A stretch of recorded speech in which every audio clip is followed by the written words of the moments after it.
Hey up, welcome back to the Man Cave Workshop, and thank you so much for joining me again. As you've seen from the title, we're having a look at this Roberts RFM3 portable radio. They were made from looking up some information on them. You know, I've just been sat here looking at the radio before I press record, thinking, how am I going to present this? What am I going to, what I'm going to do? It's like, I don't know if any other YouTubers get it, but it's a little bit like writer's block. You sit there and your mind just goes blank. You think, what am I going to say about this? And while I'm dismantling it, remember that you're going to have to talk and say what you're doing. So anyway, they were manufactured in 1984 till 1993. So, what's that? It's nearly 10 years, isn't it? 9 years. Manufacture. So there's probably a lot of these about. This is the only one I've got. I've had it a while, and when I got it, I cleaned it. It was in pretty good nick. I've cleaned it up. I think I tested it, and this was a few years ago, and it's just been sat on a shelf. So I thought I'd drag it out to have a look at it. I haven't done anything. I haven't taken it apart or anything. I've just cleaned it up, I think. Right, so 1984 till 1993. I'm just reading this off the Radio Museum site, and yeah, so there was a lot of these produced. They're a long wave, medium wave, FM I call it, VHF, and you could get them in different colours. There was red ones, orange ones, green ones, blue ones, a black one, and this one is like a silver grey. I think it looks really nice. So I've got the technical data here. Not had a look at this properly yet. Oh, that's nice. It's got. I do like this when they have the printout of the back of the board with everything labelled. It really helps that. And yeah, that's it. Well, how many sheets are there? 1, 2, 3, 4. Right. So, as this video is just a look at and a dismantle, let's get on with taking this to bits and have a look what's inside it. So it says here, remove base quick release fastener. Okay, so has it got a? Oh no, some of them have a screw here, but this one doesn't. It's just a press. So there's the inside. I'll just hold that on the screen if you want to look at the serial number and things. Okay. It's got the turntable on the bottom. That actually feels a little bit loose. I think these washers have come loose, so we can sort that out. Okay. So disconnect the loudspeaker leads. So there they are. Pull them off. Looks like a diddy little speaker. Looks like the original one in this one anyway. The last radio I looked at, it had a replacement speaker in, if you watch that video. Remove the screw retaining the telescopic aerial. So that'll be this one here. Let's get that out. Tell you what, let me just pause that. I've got one of them mats. I'm sure people might cringe at seeing me put a radio upside down like this on the bench when it's quite a hard surface, this. So I'll get a soft mat to put under it. So there we go, I've just popped this soft mat under it so it doesn't damage or mark the radio while we're doing all these unscrewing and stuff. Well, that is a diddy tiny little screw that holding that aerial. It doesn't appear to be a washer on it. So let's put that on one side and lose it. Oh no! I've something to show you, and there is a thank you. I don't know if he's watching, but a chap called Lee has made this for me. So it's a tray, and on it says nuts, bolts and washers, and it's got different compartments, really nicely made. So we'll put that in. It's a little bit like a bolt, isn't it? We'll put that in there and then we won't lose it. So if you're watching, Lee, thank you very much. I shall put that, where should we put it? I'll pop it there, and we can keep all our bits in there for all the future radios, including this one that we're working on. Right, okay, where are we up to? Yeah, really happy with that. Yeah, really nicely made. It looks lovely as well. It's like I think it's made out of ply, and it's got like a burnt effect on it. And I don't know how he's made it, or these have obviously been burnt in as well. It's like etched. So yeah, really chuffed with that. It'll save me ever losing nuts, bolts and washers. Actually, you could store other stuff here. You could put capacitors in here and stuff. I suppose bad capacitors could go in the nuts capacitors tray. Don't know. Anyway, thank you very much, Lee. Thank you. Right, carrying on with this.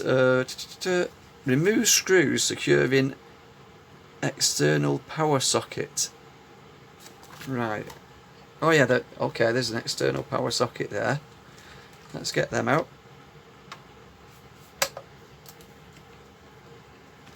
Don't know if this is it boring watching a radio be dismantled?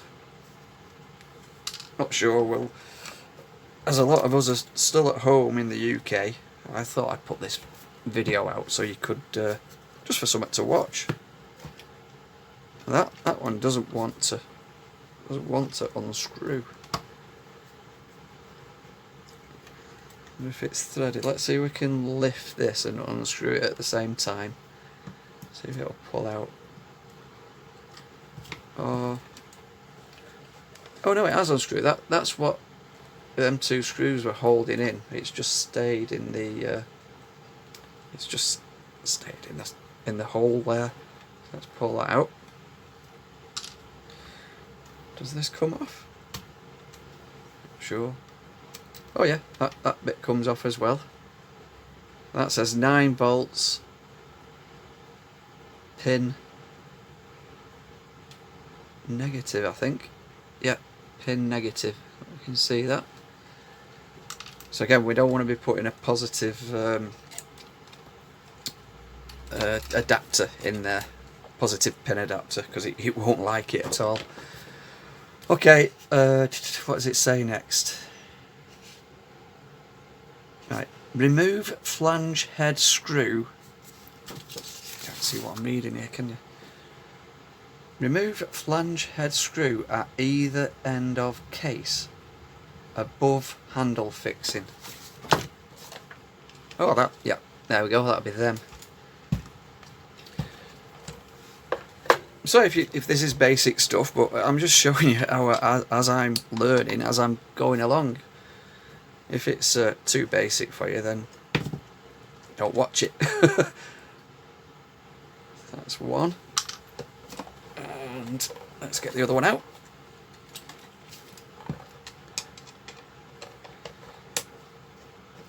So if we were to take the handle off, so these hold the chassis. This handle's flapping about in my way a bit. I remember there is a way to get these off. Well, it looks like there's a bit of damage on this handle there as well. Wonder if we can fix that. I think you push them down. Ah, there we go. Yeah, and they clip off then. Oh, it's a bit tight. I don't want it to snap there, really. Should I leave it on? I think I'll leave it on, you know, it feels like it's going to snap there. We'll take it off. It does feel, it's a bit scary, that, pulling that off. Whoa, there we go. Yeah, so they do come off.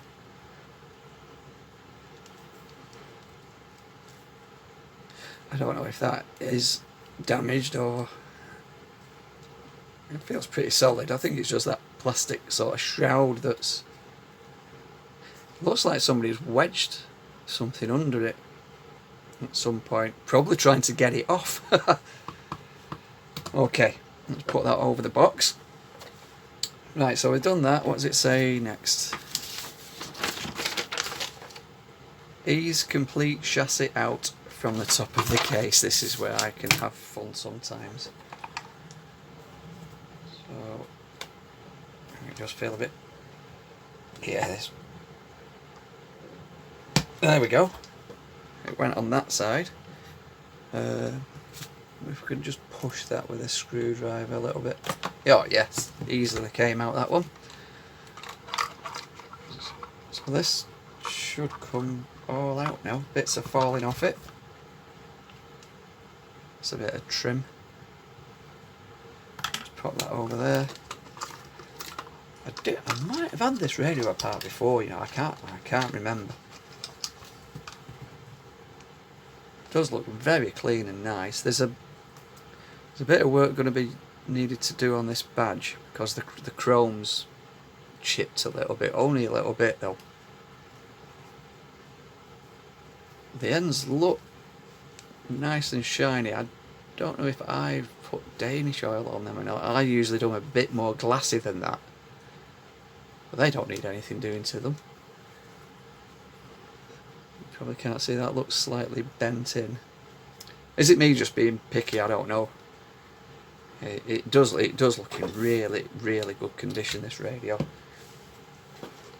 Right, okay. So this one's got let me get a pointer that's not metal. This one's got chips in it. 2 chips there. Not much in the way of capacitors. It doesn't look like there's any of the axial capacitors, the one that lie flat. These are what I call, I probably call them wrong. I just refer to them as through hole. I don't know if they are called that. Let me know in the comments if they're called through hole. I know the ones that lie flat are called axial. Looks like a link there for testing. I'm just looking at these caps and none look like they bulged or anything. I wonder how we can date this radio, because we know it's made between 1984 and 1993. Tiny little pot there. Let's pull that trim off as well. And we haven't tested it, have we? This is what I wanted to look at. The reason I kept it on the bench is I've seen on other channels, I think it's Radio Cruncher, again I refer to him again, this guy. Now I'm not sure, the backing that you can see through the dial plate looks like a greeny colour on this, and I think it should be blue. Now there's a trick to flipping them over, so we might do that. But there you go, that's the first look and disassemble. And I know it's a short video. Oh, look at that. That's the... you let me know in the comments what they're called as well. It's not like the finned tuning capacitor. Is it a I can't remember. Let me know in the comments what they're called. I'll have a look. Yeah, but it's really light. It's really little nice radio actually. It looks really stylish, really light. I guess what we'll do is test it and see if it works. And the just in time for the clock going off. Okay, I just hellfire them while the clock did its chiming, because it's 12 o'clock, so it strikes 12 times, and it might not sound loud on the video, but it's quite a loud chime. While it was chiming, what I was thinking is I want to ask you guys. In the next video, we're going to test this, and I'm pretty much 100% sure it'll work. And then might be my famous last words. So if it does work, do I just leave these capacitors, or is it worth me changing some of them or all of them? I'm getting to the point where I don't really want to just be changing capacitors just for the fun of it, really. I mean, this is going to stay with me. It's not going to be sold on. So if it did, you know, if something did fail in the future, I could fix it then. So should I just leave the capacitors as they are if it works, or should I change them while it's open? It didn't take very long to open, so I'm apologies again. This is quite a short video. So yeah, in the next video we'll test it. We'll have a look at. I'm interested in. I've never changed one of these back plates. Flip them over. I'm pretty sure it's supposed to be blue. Do let me know if it's supposed to be green. I'm not sure. The only other things I can think of doing is cleaning out the switch bank, the pot, giving it a test and see what you guys think about these capacitors. So, like I say, I'm sorry it's a bit of a short video, this one. I hope you join me for the next one when we test it. As always, be good to each other, and hopefully catch you in the next video.